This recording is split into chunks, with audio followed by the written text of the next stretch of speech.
Peddi cinema pre release event చూసిన తర్వాత team అయితే సినిమా మీద చాలా కాన్ఫిడెంట్ గా ఉన్నారనేది అయితే అనిపిస్తుంది. జగపతి బాబు గారు అయితే 8 years తర్వాత ఇదే బెస్ట్ క్యారెక్టర్ అంటున్నాడు.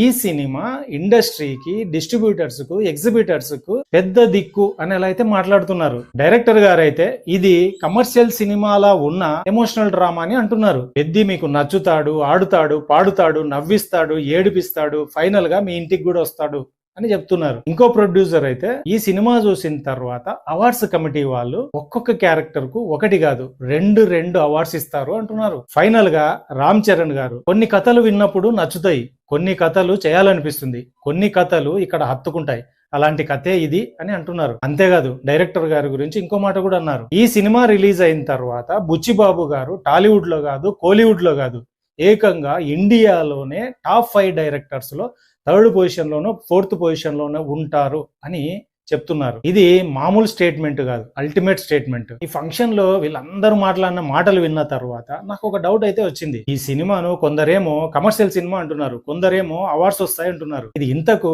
కమర్షియల్ సినిమానా, అవార్డ్స్ తెచ్చే సినిమానా, లేకపోతే రెండు తీసుకొచ్చే సినిమానా అనే ఒక డౌట్ అయితే నాకు వచ్చింది. ఇది వాళ్ళే క్రియేట్ చేశారు. ఫైనల్ గా సినిమా మీద టీం మొత్తము చాలా కాన్ఫిడెంట్ గా అయితే ఉన్నారు. ఇది కాన్ఫిడెన్సా లేకపోతే ఓవర్ కాన్ఫిడెన్సా అనేది సినిమా రిలీజ్ అయిన తర్వాత డీటెయిల్ గా మాట్లాడుకున్నాం.